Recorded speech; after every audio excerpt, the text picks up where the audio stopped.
Rainbow पाठशाला पर आपका सेशन की शुरुआत हो गया है। सब्जेक्ट केमिस्ट्री और केमिस्ट्री सब्जेक्ट में एनोड, किरणें एवं प्रोटॉन टॉपिक है।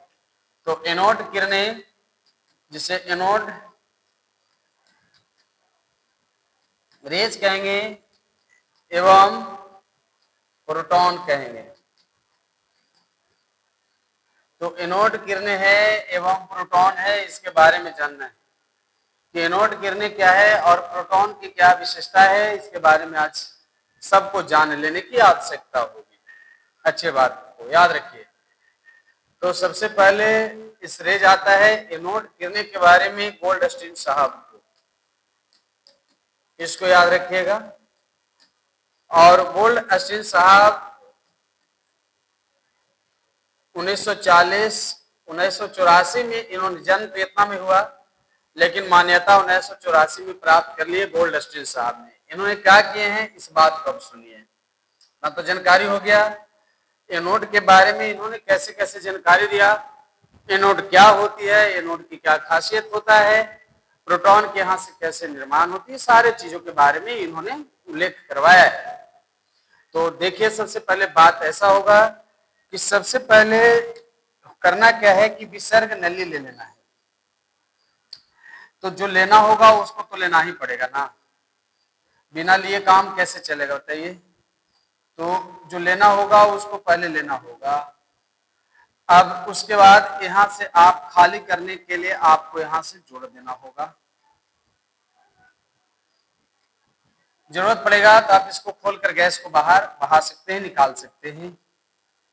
आप विसर्ग नली को आपने ऐसा प्राप्त किया। विसर्ग नली को ऐसे प्राप्त करने के बाद यहां से आपको चूंकि प्लेट लगाना है, प्लेट लगाने के बाद जोड़ने की जरूरत पड़ेगा इसको ऐसे, और यहां पर भी आपको चाहिए कि ऐसे हम कुछ प्लेट को लगा लें। तो ऐसे प्लेट को यहां लगाने की आवश्यकता होगी, यह समझना होगा। अब समझने की जब बात है, समझने की जो बात आपको याद रखना होगा, इसमें छिद्र जो लेना है, प्लेट को लेना है। और इसके साथ साथ करना क्या है, सब लोग अच्छे से देख रहे होंगे। ये वाला जो सतह है, ये वाला जो सतह जो दिख रहा है, ये बहुत कुछ आपको बता रहा है ना। ये जो बता रहा है ये है ZnS, जिंक सल्फाइड का स्क्रीन आपको लगाना है साहब।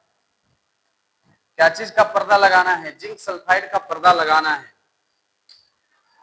और ये जो भाग है, ये भाग को आपको एनोड बनाना है, क्योंकि ये प्लस से जुड़ा हुआ है, माइनस से, और इसको आपको माइनस यानी कैथोड बना लेना है। इतना है आपको सबसे पहले बात को याद रखना है। जैसे ही आप इतना काम करेंगे, गोल्डस्टीन ने कह रहे हैं कि इतना जब आप कर लेते हैं, यहाँ पर हाई वोल्टेज को जोड़ना होगा, नॉर्मल वोल्टेज से काम नहीं चलेगा, यहाँ हाई वोल्टेज की जरूरत है। और हाई वोल्टेज से जोड़िएगा तभी कुछ होने वाला है, अन्यथा नहीं कुछ हो पाएगा। तो यहाँ पर उच्च वोल्टेज को रखिए, जोड़ने के लिए एनोड किरण को तैयार करना है। कभी कभी होता क्या है, तैयार करिए कुछ और हो जाएगा कुछ और, वही वाला सवाल यहाँ जवाब बन जा रहा है, ध्यान दीजिएगा। इतना सारा प्रोसेस करने के बाद उच्च वोल्टेज वाली बैटरी को आप जोड़ लेते हैं, एनोड कैथोड तैयार कर लेते हैं। तो देखिएगा क्या कि इसके अंदर में जो है गैस भरा हुआ है, गैस की कोई कमी नहीं है ना। और गैस को जब भरे हुए हैं आप, इसमें कहो कि सर गैस में आप हाइड्रोजन भी ले सकते हैं। आप उसके साथ साथ हाइड्रोजन के अलावे आप इसमें और भी जो गैस होता है, उस गैस को जैसे हीलियम को भी ले सकते हैं। अच्छा होगा कि हाइड्रोजन को ले लीजिए, ठीक है। जब इतना कर लेंगे, इतना फैसिलिटी आपको दिख जाएगा, तो इतना फैसिलिटी दिख जाने के बाद क्या कंडीशन होगी कि आप इधर से कुछ किरणें आते हुए दिखेंगी, कुछ किरणें इधर से आता हुआ दिखाई देगा, इस प्लेट से इधर की ओर आता हुआ दिखाई देगा। इतना कर लेने के बाद जब इतना प्रोसेस हो जाता है, तो इस प्रोसेस में इधर से इधर की ओर इधर से इधर की ओर आता हुआ किरण दिखता है। बस जैसे इधर की ओर आता है कि बीच में भरा हुआ गैस के अणु से ये वाला जो किरण है वो टकरा जाता है। क्योंकि ये जो किरणें हैं ना, ये कैथोड किरणें हैं, क्योंकि कैथोड से आ रहा है तो कैथोड किरणें होती है और एक किरणें इस बीच में भरा हुआ गैस से टकराता है और गैस के अणु से टकराता है तो गैस के अणु में से इलेक्ट्रॉन बाहर निकल जाता है टकराते ही, कि देखता है बाहर निकल कर। जैसे किसी की दीवार पर आप पिटिएगा, आवाज करोगे गेट पर, तो घर वाले बाहर निकलेंगे ना। तो उसी तरह से कैथोड के ओर से निकलने वाले किरण जो है वो बीच में भरे हुए गैस से टकराता है कि इलेक्ट्रॉन यहां से निकल जाता है गैस के अणु में से। और इलेक्ट्रॉन जब निकलता है तो चूंकि अकेले निकलता तो कोई बात नहीं है, निकलता ही है, लेकिन ये कुछ करके निकलता है, यानी साथ साथ ये ऋणात्मक चिन्हों को लेकर निकल जाता है। तो यानी गैस के अणु से टकराता है और गैस के अणु में से इलेक्ट्रॉन जो है ना वो निकल जाता है, ऋणात्मक चिन्ह के साथ वो निकल जाता है, ऋणात्मक यानी ऋण आवेश के साथ वो बाहर निकल जाता है।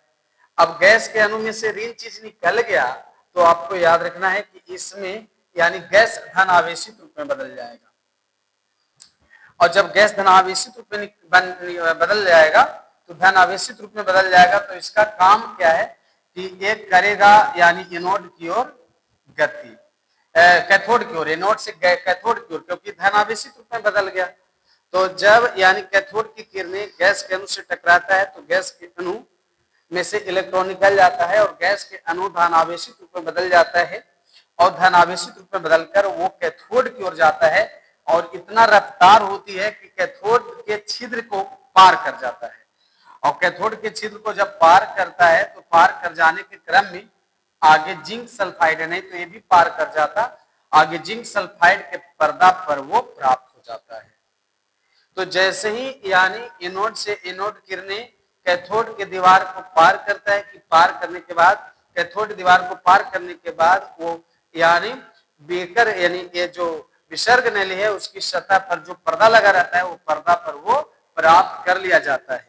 तो चूंकि जो पर्दा पर प्राप्त हुआ वो पर्दा पर प्राप्त होने वाले जो किरण है उस पर धन आवेश है, तो ऐसे धन आवेशित जो कण है, चूंकि एनोड से नहीं कहिएगा, एनोड की ओर से कहना, तो एनोड की ओर से जब कहेंगे तो एनोड की ओर से कैथोड की ओर जा रहा है, तो ऐसे किरणें जो है एनोड से कैथोड की ओर जाने वाले किरणें जो है वो एनोड किरणें कहलाता है। ध्यान दीजिए, तो एक किरणें जो है वो एनोड किरणें कहलाएगा जो एनोड से किस ओर जा रहा है, कैथोड की ओर जा रहा है और कैथोड को सतह पार करके जिंक सल्फाइड के द्वारा उसे प्राप्त कर लिया जा रहा है, अवशोषित कर लिया जा रहा है।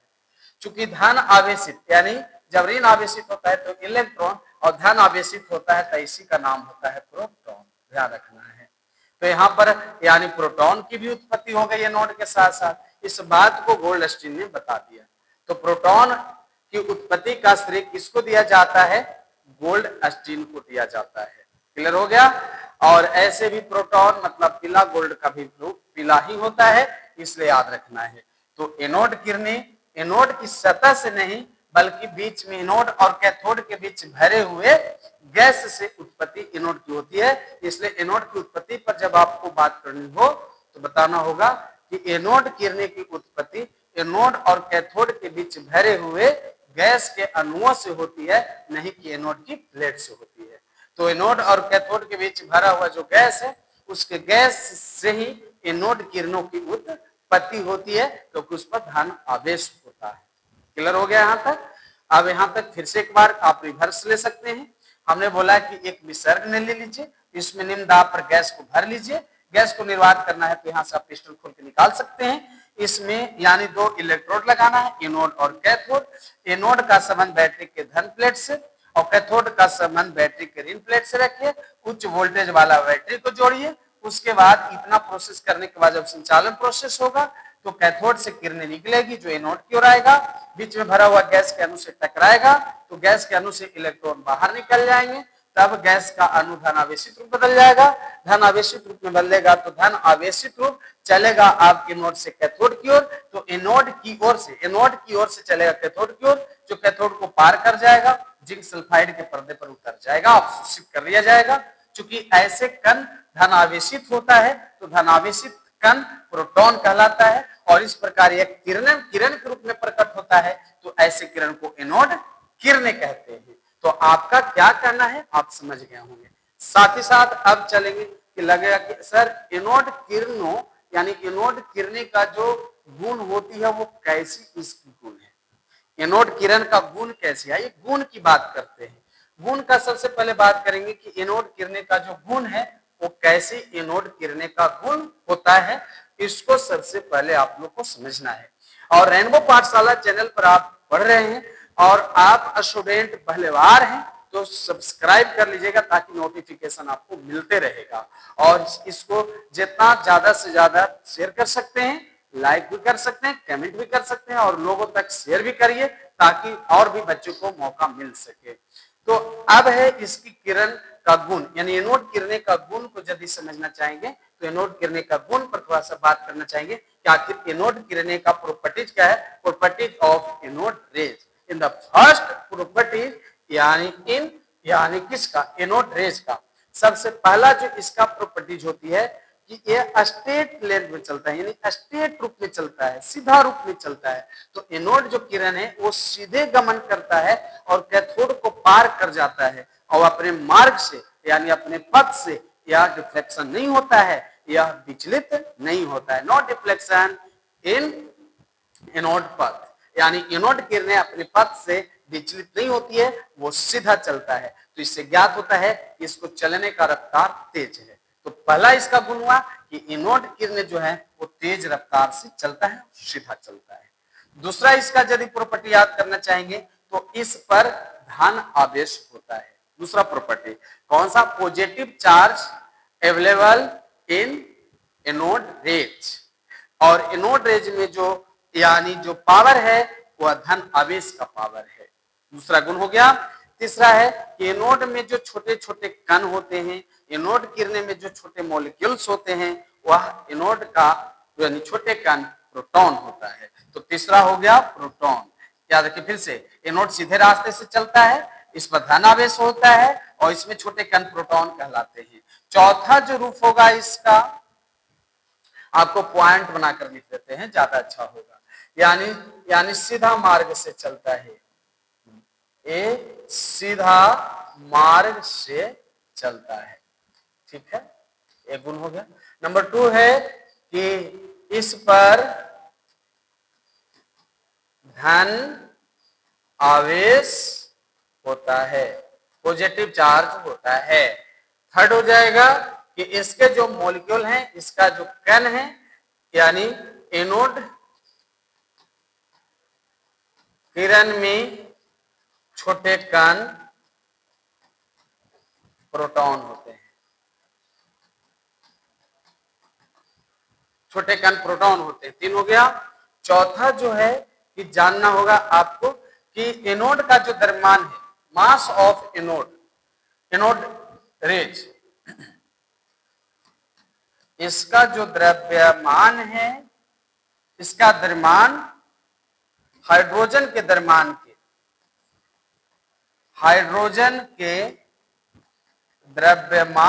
के बराबर होता है। ये भी आपको याद रखना है। कितना अच्छा से याद कर ले रहे हैं। इसका द्रव्यमान हाइड्रोजन के द्रव्यमान की क्या होता है, बराबर होता है। पांचवें जब इसकी गुण की बात करेंगे तो पांचवा जो होगा कि इसका आवेश यानी एनोड पर जो आवेश होता है इलेक्ट्रॉन पर के आवेश के बराबर होता है, चिन्ह धनात्मक होता है। यानी प्रोटॉन पर जो आवेश होता है, प्रोटॉन का आवेश इलेक्ट्रॉन के आवेश